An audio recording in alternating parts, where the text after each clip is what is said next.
की, ठीक है। बेस थ्योरम अभी हमें करना है, बेस थ्योरम, ठीक है। एंड बेस थ्योरम एक बार दिखा दो यार, मुझे भी करना चाहिए।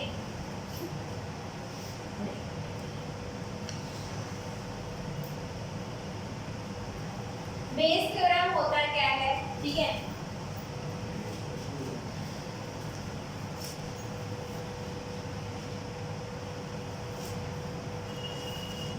बेस थ्योरम आप लोगों को क्या लगता है, आसान होगा या मुश्किल? आसान। आसान या मुश्किल? आसान। खुशी आप करो तो आसान। but it is the very easy topic first of all, and second thing 5 number का आता है तो 5 मार्क्स, ठीक है। लेकिन एक बात याद रखना, इसमें स्टार्टिंग में थोड़ा सा मतलब क्या कह लो कि क्वेश्चन को आंसर फॉर्म में लाने में थोड़ा सा टाइम लगता है, and once you will understand that, उसके बाद कैलकुलेशन बिल्कुल ये कह लो क्या बोलते हैं एकदम तो लेवल की है, ठीक है, कि है ही नहीं। आई विल टेल यू कैसे करना है, ठीक है। एंड सेकेंड थिंग, मैं इसको आपको पूरा कॉन्सेप्ट समझा के कर सकती हूँ, but that is actually not needed. You can directly understand with the help of examples. So we will give very less time on the concept and we will try to solve as many questions as we can. Okay. अब अगर मैं आप लोगों को बात करूं, ठीक है, यहाँ पर आपके पास है, जैसे मान लो आपका कोई सैंपल स्पेस है यहाँ पर, ठीक है, and you have divided this into several events. जैसे अगर मैं डाई थ्रो करती हूँ तो कितने इवेंट्स बनते हैं? 6 बनते हैं। Event 1 probability of getting like 1, and then probability of getting 2, probability of getting 3, 4 and 5, ठीक है। So your one sample space has been divided into certain events, ठीक है। I am making them approximately equal, but it is actually not equal. ये equal है नहीं, आपको ऐसा feel हो रहा है बस। Let's make it slightly bigger. Is this clear? तो ये आपके हैं. We can say that this is E1, this is E2, then E3, E4, and so how many events do we have here? 5 events we have. ठीक है. हम लोग dice की बात कर रहे हैं तो I'm not just talking about dice. ठीक है, मेरा सिर्फ डाइस के बारे में बात करने का कोई एम नहीं है, ठीक है। हम इन जनरल बात कर रहे हैं कि क्या हो रहा है, ठीक है। कोई भी इवेंट ले लो, जैसे मान लो अगर आपके पास कोई गेस्ट आ रहा है या फिर आपकी एक मीटिंग है, you have a particular meeting and you are going for that meeting, how many options do you have? You can go by car, you can go by scooty, you can go by walk, you can go by plane. हाँ? नहीं जाना. Okay. So you can take any mean of transport to go for a meeting. ठीक है. तो ये जितने भी means हैं, okay, they all are your events. कि आप कार से भी जा सकते हो, आप स्कूटी से भी जा सकते हो, आप बाइक से भी जा सकते हो, आप प्लेन से भी जा सकते हो, आप नहीं भी जा सकते हो. Right? ठीक है. अब there is one thing which is common. There is just one thing which is common and which is present in all. For example, what can be a thing that is present in all? Probability of getting late. You can be late for the meeting if you are going by car. You can be late for the meeting if you are going by train, if you are going by bus, if you are taking plane, right? हाँ? अब मान लो अगर meeting आपकी दोपहर 2 बजे में और निकले ही आप 2:05 पे हो, तो दुनिया का कोई भी मीन्स ऑफ ट्रांसपोर्ट आपको टाइम से नहीं पहुंचा सकता, ठीक है। तो probability of getting late is a common event जो सब में, क्या वो कोई है क्या? ठीक है, तो it is common to all, right. अब जैसे ये है, तो आपका एक ऐसा इवेंट है जो सबके साथ है, वो इवेंट आपका सबके साथ है। Generally I used to consider that A, ठीक है। मैं जो अलग अलग मीन्स होते हैं, ये मेरा पर्सनल है और मेरे को स्टार्टिंग से मतलब बताया भी ऐसे ही था E1 E2 E3 E4 ठीक है and the event which is common to all is your A जैसे मान लो वन मोर एग्जांपल हियर जैसे अगर आप लोग यहाँ पर लेते हो AC खरीदते हो आप AC खरीदते हो आप सैमसंग का खरीद सकते हो आप हिटाची का खरीद सकते हो आप ओ जनरल होता है आई जनरल पता नहीं जो भी कंपनी होती है आप किसी का भी AC खरीद सकते हो ठीक है आप किसी भी कंपनी का AC खरीदो उसके डिफेक्टिव होने के चांसेस कोई ऐसा बोलेगा कि भाई कितनी भी AC खरीदो डिफेक्टिव होने के चांसेस नील है यार नील तो किसी में भी नहीं होता डिफेक्टिव पीस तो कोई सा भी हो सकता है तो डिफेक्टिव सारे हो सकते हैं राइट तो ये हिटाची ठीक है तो डिफेक्टिव होने के चांसेस हर किसी में होते हैं सब जगह होते हैं ये बात समझ में आ रही है तो यहाँ पर ए वो इवेंट होता है which is common to all हाँ कुछ कंपनीज में डिफेक्टिव होने के चांसेस कम होंगे प्रोबेबिलिटी कम होगी कुछ में ज़्यादा होंगे कुछ में बहुत ज़्यादा होंगे राइट तो आप इस तरीके से इवेंट और कॉमन उसको डिसाइड करते हो और राइट अगर मैं बोलूँ कि ये वाला रीजन क्या है definitely this is a region which is A intersection E1 क्या मैं कह सकती हूँ A intersection E1 तो this region is your A intersection E1 similarly this region is A intersection E2 this region is A intersection E3 A intersection E4 A intersection E5 ये बात समझ में आई या नहीं आई पक्का ठीक है अब आपको मालूम है अब मान लो अगर मुझे ये बात करनी हो कि उस कॉमन इवेंट A की प्रोबेबिलिटी निकालनी है let's say if I want to find the probability of A तो प्रोबेबिलिटी ऑफ A होगा क्या ये आपका क्या था A इंटरसेक्शन E1 ये क्या है A intersection E2 A intersection E3 A intersection E4 A intersection sorry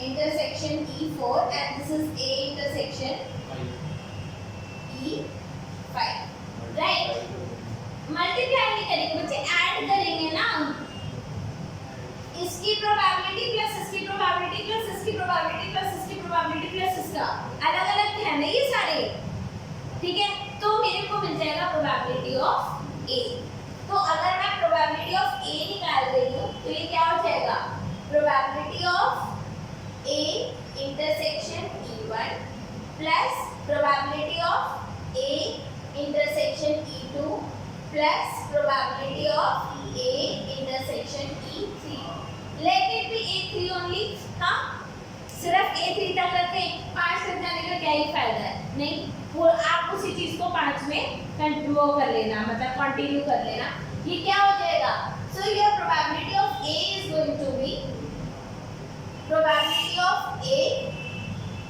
dot बताओ जी हाँ ठीक है तो ये हो गया आपका probability of A multiply probability of E1 when A already occurred. हम यहाँ पे क्या निकाल रहे हैं Probability of A. अगर मुझे A की probability निकालनी है तो this plus this plus this plus this plus this करना पड़ेगा जब मैं सबको जोड़ दूंगी तो क्या आएगा probability of A ठीक है अब हमने देखा था intersection अगर मैं बोलूँ probability of A intersection probability of B करना है अगर मुझे ये निकालना है तो हम कैसे निकालते हैं and they are not independent तो ये कैसे होगा probability of A into probability of B when ये ऑलरेडी अकर ना यही तो होता है खुशी और कल आप तो खाया भूल गई थी अपॉन में ये करते हो अपॉन में A क्या करती है प्रोबेबिलिटी ऑफ अरे माता probability of A multiply by probability of B when ये ऑलरेडी अकर ऐसे तो करते थे अपॉन में ये वो बोल रही है जैसे probability of B when A already awkward वाला तो ऑलरेडी अकर कही है फार्मूला मतलब यही है तो दूसरा वो बोल रही है प्रोबेबिलिटी ऑफ ये नीचे कर दो ना वही बोल रही है वो डिवाइड कर लो। खुशी, अगर मैं तुम्हें ये बोलूं कि ऑलराइट, अगर मैं आपको ये बोलूं कि अगर लाइक 52 कार्ड्स का पैक है, ठीक है, फर्स्ट कार्ड ब्लैक होगा, प्रोबेबिलिटी क्या होती है?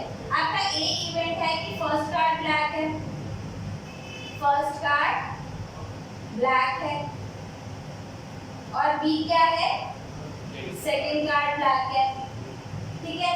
तो अब दोनों कार्ड ब्लैक होने की प्रोबेबिलिटी क्या होगी, जरा बताओ इसको।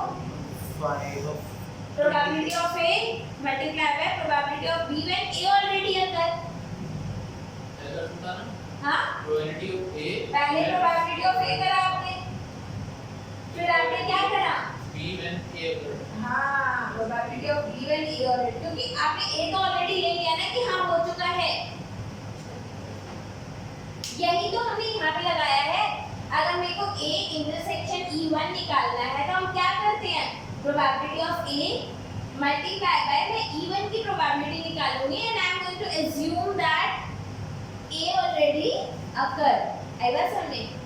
दैट इज कॉल्ड द ये तो हमने पढ़ा हुआ है यार, फर्स्ट कंडीशनल प्रोबेबिलिटी। हाँ जी, चलो दूसरा क्या हो जाएगा बच्चे? दूसरा हो जाएगा आपका probability of A dot probability of E1 when E2 when A already आता है। फिर आपका क्या हो जाएगा? Probability of A and B probability of E3 when already occur. A already आता है, ठीक है। तो प्लस प्लस कर दो, प्लस। अब ठीक है, यस राइट? ये हाँ कॉमन है, हाँ, ये कॉमन है, तो इसको बोलते हैं थ्योरम ऑफ टोटल प्रोबेबिलिटी, ठीक है। तो ई पाइथन नहीं जाएंगे इसमें, हाँ, ई पाइथन नहीं जाएंगे। बस यही बेस है। ये है आपका theorem of total probability.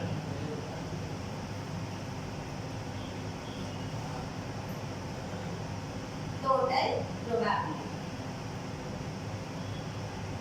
Ma'am इसमें ये कॉमन लेकिन वो काट काट कर एक्चुअली मैं आप लोगों की बात को समझ पा रही हूँ कि आप लोग ना अभी समझ कुछ नहीं पा रहे। मैं ये बहुत अच्छे से समझ पा रही हूँ, ठीक है। मैं आप लोगों को एक क्वेश्चन करवाती हूँ, ठीक है। अच्छा एक काम करते हैं, let us do one thing. हम अभी 2 क्वेश्चंस करते हैं, उसके बाद भी अगर आपको ना समझ में आए तो मुझे बताना, करें? एंड वी हाँ क्या ये कॉमन नहीं मैं वही तो कह रही हूँ। Actually you are asking a question and I know I can understand that you are not able to understand. I will tell you why we are not taking anything common. अरे dependent है, independent होगा ये सारे dependent है, तभी तो आप already अगर ले रहे हो। तो अगर वो इंडिपेंडेंट होता तो मैं ऑलरेडी अगर वाला सीन रखती क्यों? 1/2 1 अच्छा ठीक है। That job. Let us do one question and then we will try to understand. ठीक है? अभी मैं आप लोगों को एक क्वेश्चन कराऊंगी, ठीक है? और उसमें ऐसा कुछ भी नहीं है।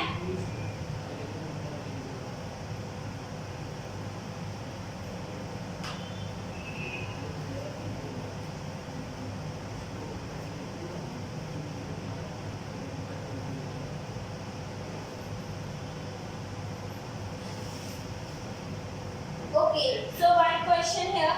अब हम लोग एक क्वेश्चन करने की कोशिश करते हैं।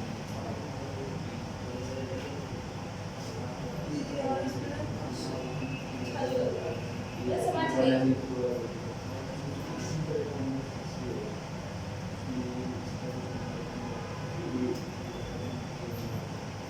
Okay, fine.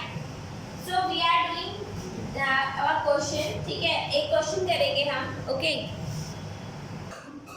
Now we are trying to understand Bayes theorem by doing this example, ठीक है? अभी हम ये एग्जाम्पल करेंगे, इसके बाद I can just say that कि आप 2 या 3 एग्जाम्पल और करोगे, इतने में आपको समझ में आने लग जाएगा कि what is the pattern. And it's all about Bayes theorem is all about selecting events, selecting what is A, ठीक है, and the procedure that we will follow here, ठीक है।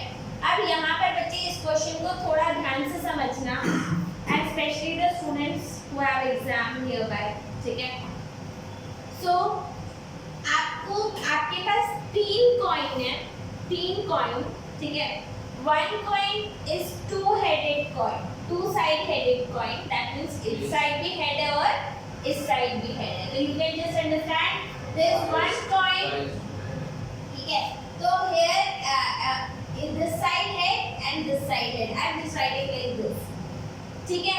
And there is another coin in which the probability of getting head is 75%. The probability of getting head is 75% and tail is 25%. That means it is a biased coin. It is a biased coin. You know, in an unbiased and fair coin, ठीक है, the probability of getting head and tail both are equal and that is going to be 50%. But here the probabilities are not same. They might have put some weight on one side, ठीक है। I don't know what they did, but the coin is like this.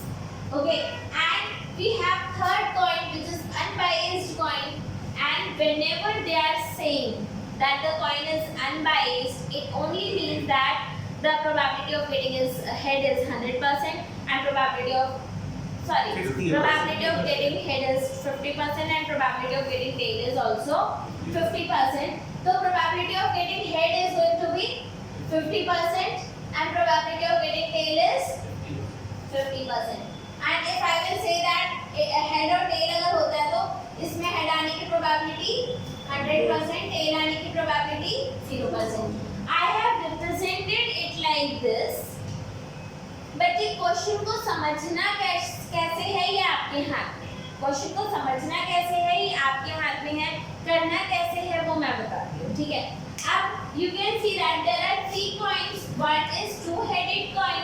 Second coin is that head comes 75% of the time, and third coin is unbiased coin.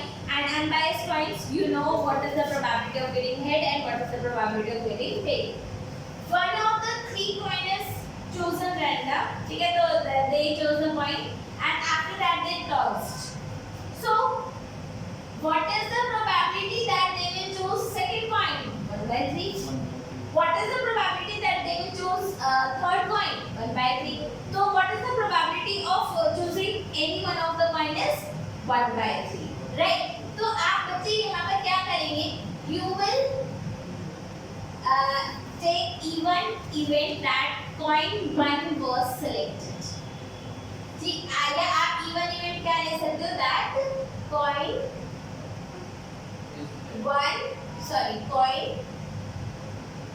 1 was tossed. E2 event is coin 2 was tossed. And E3 event is coin 3 was tossed. Sorry.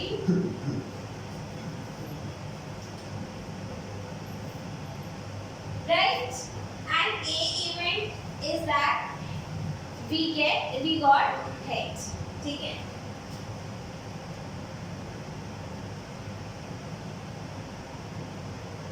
We got दीदी question में head. हाँ इन्होंने दे रखा है. Head comes up. ठीक है? Then what is the probability that it was two-headed coin? अब सुनो, आपने E1 डिसाइड कर लिया, आपने E1 डिसाइड कर लिया, आपने E2 डिसाइड कर लिया, आपने E3 डिसाइड कर लिया, and you also decided what is A. Head तो तीनों में ही आ सकता है ना, ठीक है? Now see, आपको अच्छा इस क्वेश्चन का वे ऑफ रिप्रेजेंटेशन भी बड़ा प्यारा है. See here, here you have to write what is probability of E1. What is the probability of E1? 1/3. What is the probability of A when E1 already occur? अगर मैंने पहला point select कर लिया तो हेड आने की क्या probability है? 100%. 100%. 100% है. 100% मतलब 1. 100% मतलब 1. Okay. What is the probability of E2? 1/3. 1/3. ठीक है? हाँ. अच्छा. Probability of A when E2 already occur? 75%. 3/4. 3/4. What is the probability of E3? Third point की सिलेक्ट होने की क्या प्रोबेबिलिटी है? 1/3. What is the probability of A when E3 already occur? कुछ बताओ. Probability of A when E3 already occur. A क्या था हमारा? 100 A हमारा हेड है ना कि उसको हेड मिला, हमें हेड मिला. मतलब 100%. हमारा थर्ड पॉइंट कौन सा है? तो अनबायस्ड पॉइंट में क्या प्रोबेबिलिटी होती है? तो क्या होगी प्रोबेबिलिटी? 1/2. ठीक है. आप लोगों को मैं एक बहुत ही प्यारा सा सजेशन देना पसंद करूंगी. यहाँ पर सबके डिनोमिनेटर सेम रखने की कोशिश करा. जैसे इसको मैं और क्या लिख सकती हूँ? 4/4. इसको मैं क्या लिख सकती हूँ? 3/4. और इसको क्या लिख सकती हूँ? ठीक है. Now what you have to do is, अब आपको क्या निकालना है? अच्छा, probability of E1 you know, probability of A when E1 already occur you know, E2 A E ये सब आपको पता है. आप ये कह रहे हैं कि हेड आ गया, हेड आ गया, ये तो मुझे मालूम है. That is already given. क्या है? मुझे बताना है कि वो टू हेडेड कॉइन था. टू हेडेड कॉइन मतलब फर्स्ट वन था. ठीक है. तो now I have to find the probability of E1 when A already occur. Probability of E1 when A already occur. अभी हमने क्या निकाला था? Probability of A when E1 already occur. बच्चे इसका करना कुछ नहीं है. आप प्लीज ध्यान से सुनो, ध्यान से सुनो. Probability of E1 into my probability of A when E1 already occur. ठीक है. अपॉन में प्रोबेबिलिटी ऑफ टोटल पूरा ही आ जाएगा. पूरी प्रोबेबिलिटी रख दो तो नीचे आपका ये पूरा का पूरा आ जाएगा. तीनों को मल्टीप्लाई कर दो. फॉर्मूला है ये. हाँ, अगर आपको A when E1 already occur निकालना है तो आपको सिर्फ करना क्या है? ठीक है. डेफिनेटली आपको ऊपर आपको करना क्या है? उनको मल्टीप्लाई करना है. That thing. ठीक है. That you need to find. और नीचे में total probability of A that means this multiply by this multiply by this. ठीक है. See here. Probability of E1 dot probability of A when E1 already occur plus probability of E2 dot probability of A when E2 already occur plus probability of E3. ठीक है. and probability of A when E3 already occur. और ये क्या हो गया? अभी formula आपको tough लग रहा है बट करना कुछ नहीं है. 1/3 into में 4/4 upon 1/3 into 4/4 plus 1/3 into 3/4 plus 1/3 into में 2/4. 1/3 बच्चे 3/3 into 4 3 into 4 3 into 4 3 into 4 cancel. ये फॉर्मूला किस एक्सरसाइज? इसी एक्सरसाइज में ये थ्योरम का पार्ट है. वो तो नीचे वाला था ना. डट जाओ. ठीक है. डट जाओ. ठीक है. ये हो गया. अब आपका आंसर क्या आ जाने वाला है? 4 अपॉन में 4 plus 3 plus 2. 4 plus 3 plus 2 that is 4 upon में 7 पे ये आएगा 4/9. हमें फॉर्मूला कल पढ़ा है. नहीं आज ये अभी का फॉर्मूला है. ये मैं आपको बता रही हूँ. देखो इस केस में आपको करना क्या है? Okay, let me tell you what is the way of doing it. First of all आपने पहले अरेंज कर दिया इसको इस हिसाब से. ठीक है. मान लो वो बोलता है कि हेड आ गया एंड फाइंड द प्रोबेबिलिटी कि वो सेकंड पॉइंट था, यानी कि E2 रखना है. ठीक है.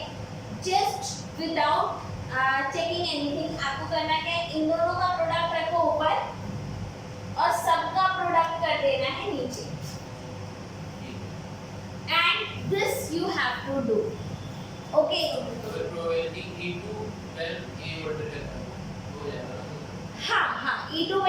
ऑलरेडी अगर हो जाएगा, ठीक है।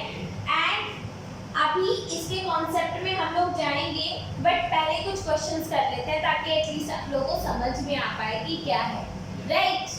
हाँ, इसका 5 नंबर का क्वेश्चन आता है, पहली बात। और दूसरी बात ये है कि इसमें आपको कहीं ये नहीं लिखना कि फॉर्मूला डिराइव कैसे हुआ। You just have to solve the question and you will get 5 marks for that. Problem कहाँ पर आती है? जो प्रॉब्लम आती है that is in selecting E1, E2, E3, in selecting what is A, यहाँ पर प्रॉब्लम आती है। हम कुछ अच्छे क्वेश्चंस भी करेंगे ताकि आप लोगों को समझ में आ पाए, ठीक है। We are starting a very good question and it is really very good question, ठीक है। You are going to enjoy this question a lot, ठीक है। अब इस क्वेश्चन में इतना स्पेशल क्या है? मेरा अच्छा है। Okay, that's great. Okay, fine. So, Anubhav, please wear your specs if you need. Okay, so, but this question is बहुत बढ़िया है। एक इंसान है, there is a person, ठीक है, who speaks truth 3 times out of 4. मतलब 3 बार सच बोलता है तो एक बार झूठ बोलता है, फिर 3 बार सच बोलेगा तो एक बार झूठ बोलेगा। इसका मतलब बंदे में मोरल वैल्यूज नहीं है। झूठ भी बोलता है, सच भी बोलता है। हाँ, मोरल वैल्यूज है, सच ज्यादा बोलता है, झूठ कम बोलता है, राइट? आएगा समझ में? Hello, be here. ओके, तो he speaks truth 3 or 4 times. अब उसने क्या करा? एक डाई लिया, डाई लेते हैं ना, and he throws the die, and उसका क्या आ गया? 6 आ गया, उसका 6 आ गया, ठीक है। अब उसका 6 आ गया, मतलब मुझे नहीं पता उसका क्या आया, मुझे नहीं मालूम उसका क्या आया, बट उसने बोला मेरा 6 आया है, मुझे 6 आया है, मतलब मेरा 6 आया है, ठीक है। So what is the probability that he actually got 6? चलो, let us see. बच्चे E1 इवेंट लेते हैं हम, ठीक है। इधर E1, E2 डिसाइड करना बहुत बड़ी बात है। Your E1 event will be that he got 6. He got 6 E1. E2. Other than He did not get 6.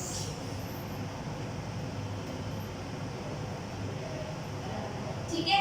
एक में उसको 6 मिला, एक में 6 नहीं मिला, ठीक है। ए इवेंट क्या होगा बताओ? What में 6 है? What? नहीं, ना ना ना ना। Your E1 event is उसको 6 मिला। Your E2 event is उसको 6 नहीं मिला।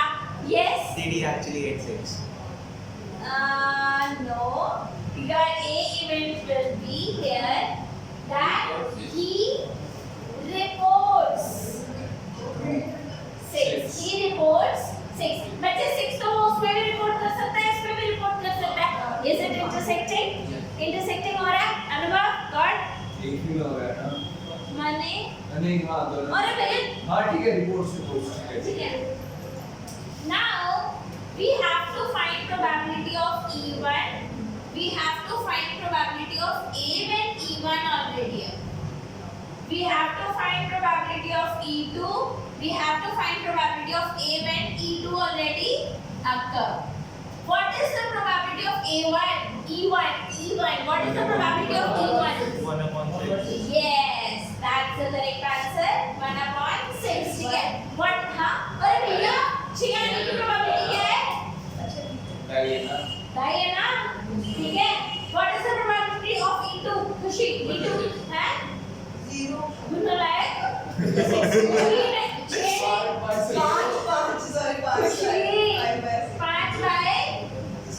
ठीक है। What is the probability of A when E1 already occur? उसने 6 रिपोर्ट किया, उसका 6 आया। अरे भैया, उसने रिपोर्ट किया कि 6 आया, उसका 6 आया। प्लीज ध्यान से देखो इधर, प्लीज ऑल ऑफ यू। उसने रिपोर्ट किया कि 6 आया, उसका 6 आया। 1.6 into 3/4. उसके सच बोलने की प्रोबेबिलिटी, सच बोला ना उसने, तो क्या प्रोबेबिलिटी हो गई? 3/4। अच्छा उसने रिपोर्ट क्या किया? उसने बोला मेरा 6 आया है और उसका एक्चुअल में 6 आया है, मतलब ये उसकी कौन सी प्रोबेबिलिटी है? सच बोलने की। अनुभव, सच बोलने वाली प्रोबेबिलिटी है, ठीक है। 3/4 आ गया। What is the probability he report 6 लेकिन उसका आया नहीं 6? झूठ बोलने की प्रोबेबिलिटी, झूठ कितनी बार बोलता है? एक बार 1/4, ठीक है। हो जाएगा। अब उन्होंने बोला एक्चुअल 6 है, इसका मतलब क्या है कि उसका आया 6 जब उसने बोला कि 6, यानी कि probability of E1 when A already apply, तो क्या हो जाएगा? अब देखो सुनो, डिनोमिनेटर सबके सेम है। Listen here, please pay attention, नजरें ध्यान बोर्ड पर। 1/6 into 3/4 अपॉन में 1/6 into 3/4 प्लस 5/6 into 1/4। चेक कर लो।